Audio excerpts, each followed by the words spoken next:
It's great to be here with my fellow storytellers and with all of you who believe in the power and magic of stories. We become what we think about all day long. Emerson said that. Now neuroscience agrees. The mind actually builds connections governed by our thoughts. And if that's so, isn't literature the best connector of all?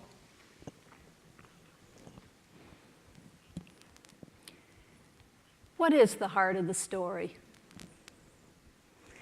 Well, there's lots we can say about that, but one thing I've been thinking about lately, whenever I give a reading from one of my novels, I'm almost always afterwards asked the same question. How autobiographical is it? Now, it says novel on the cover, it says fiction in the back, but that's the question I'm almost always asked. And I've talked to other writers, and they report the same thing. You write fiction, but people want to know if it's true. It's odd, but I think it talks to something really deep in our culture.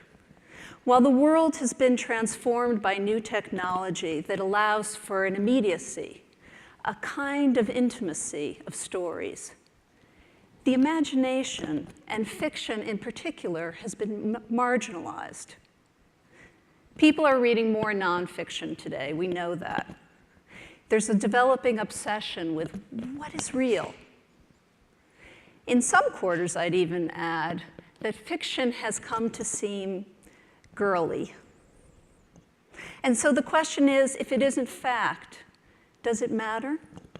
I mean, is Jersey Shore more real than Anna Karenina? There's a lot of worry over artificial distinctions. But what I've learned, both as in my own writing and in publishing narrative, is that stories are more relevant than ever. Stories speak to a larger truth. Everyone is a storyteller, right? We sit at our dinner tables and we tell the tale of our day.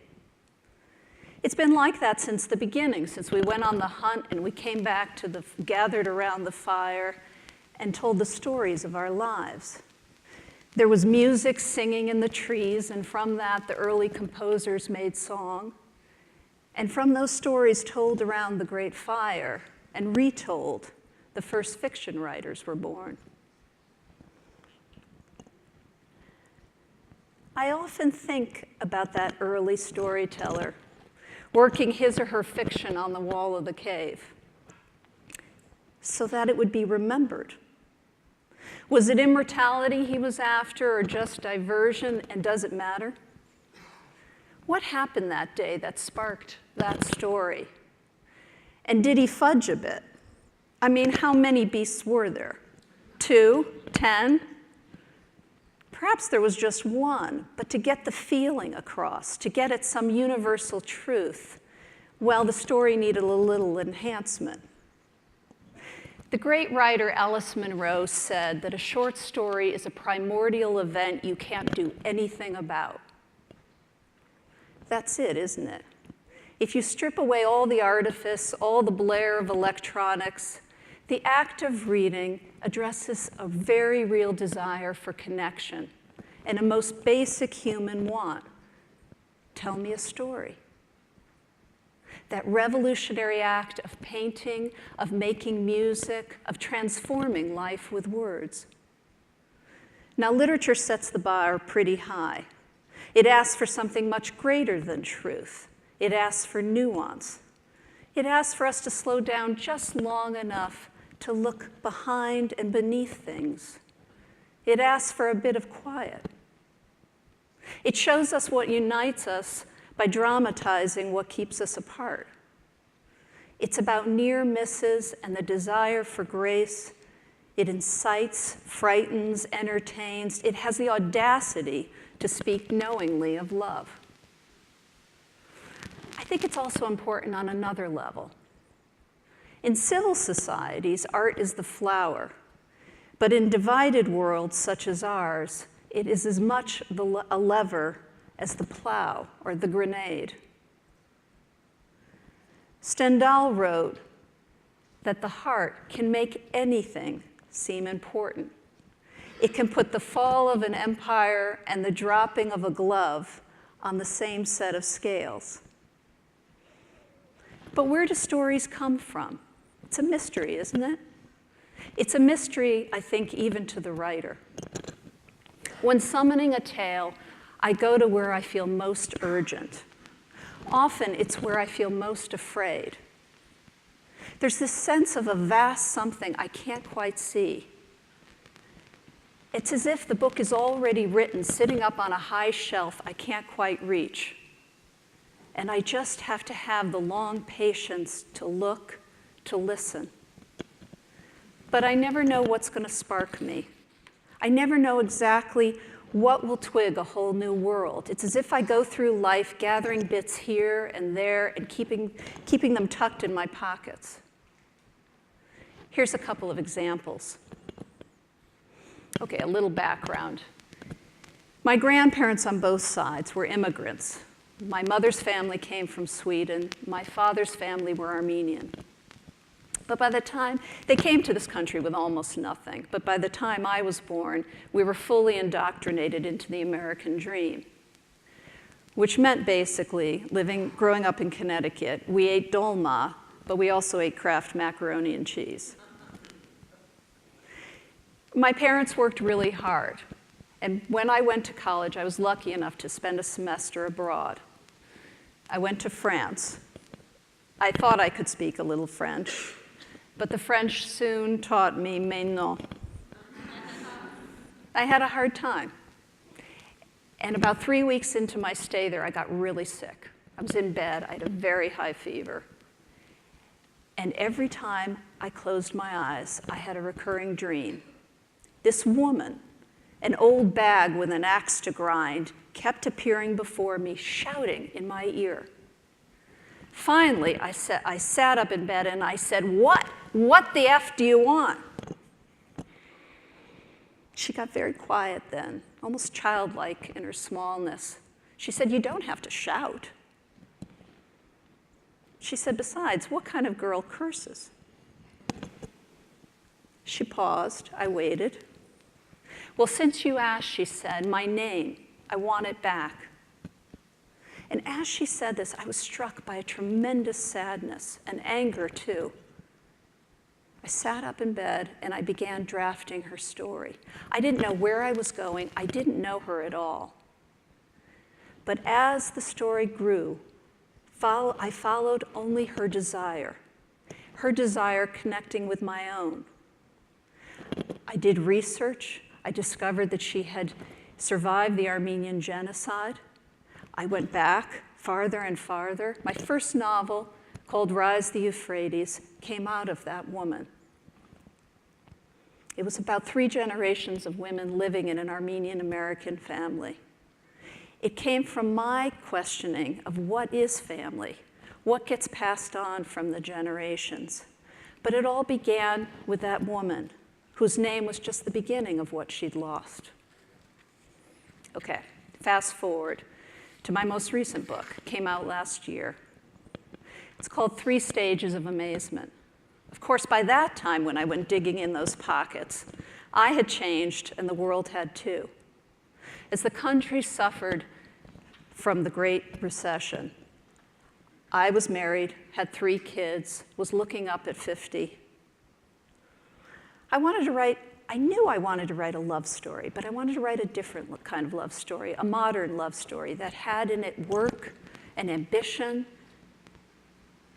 and all that was happening in this world today, and all the unexpected turns when for a generation we were promised limitlessness. And instead, 2008 happened. Few things twigged me. One was something I'd heard a long time ago. Somerset Maugham once said that when 2 people fall in love and get married, they fulfill their biological function and are no longer interesting as characters. I didn't agree. And another thing, I was once talking with this woman I know who's been married 5 times. And I said, 5 times? Why do you keep getting married? And she said very quickly, she said, well, doesn't everyone want to get love right? She also said something that got me going. She said, 100 years ago, it was a lot easier to promise till death do you part because people died in their 40s. From those beginnings, those little bits in my pocket, a world emerged. I set the story in San Francisco and in Silicon Valley at the start of 2009, when the jig was up for each of the characters and for America at large. The main characters were having their midlife crisis at this precise moment that America was having its. The story asked, what is grace? And at the end, what is enough? Okay, so that's how some of the stories I've written have gotten made. But turning to that other hat I wear, how do stories today find readers?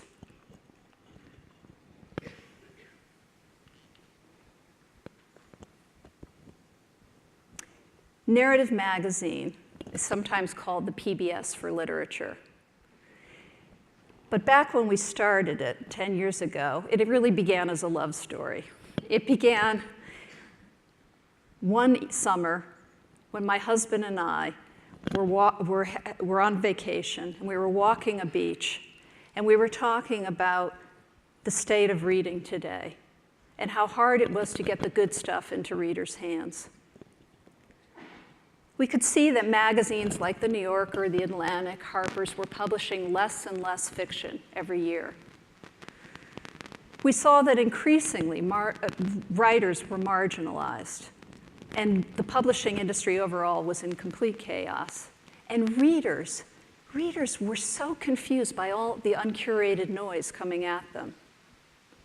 We were struck by another fact, that in the last decade, this country's lost over 20 million readers, most of whom are between the ages of 18 and 30.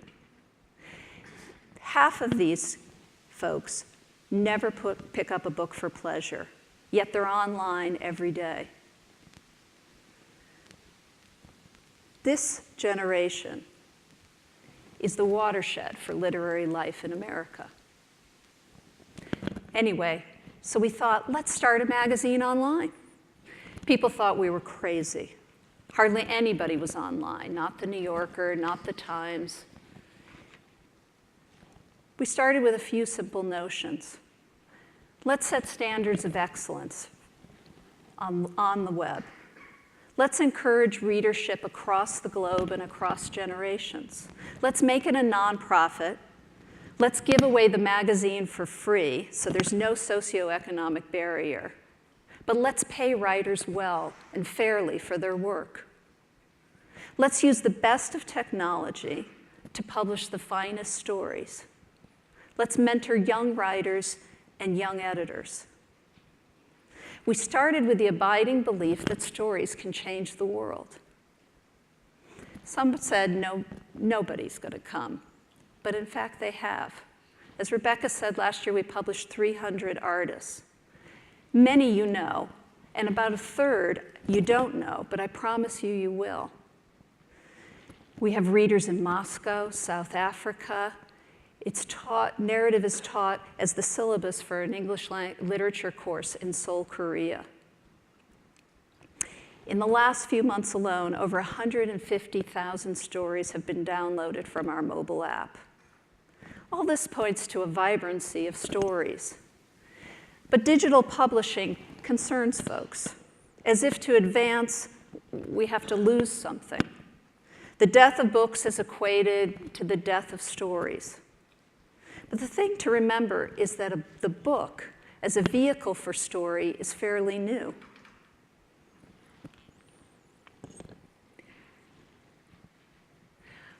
I keep thinking about that writer in the caves of Lascaux.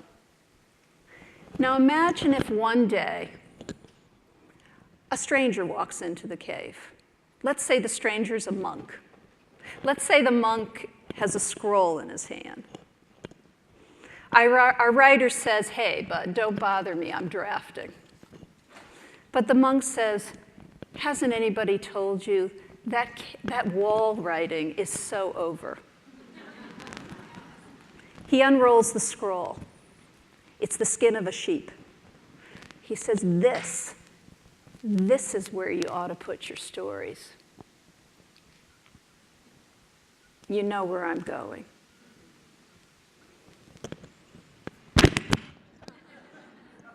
Dickens, Mark Twain, they wrote their novels chapter by chapter, by subscription, published in magazines.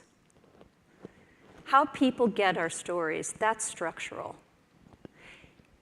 What's important is quality. We're in a moment of transition. We've been here before, but it's really exciting. This is what matters. We know ourselves and our world by the stories we tell. Thank you.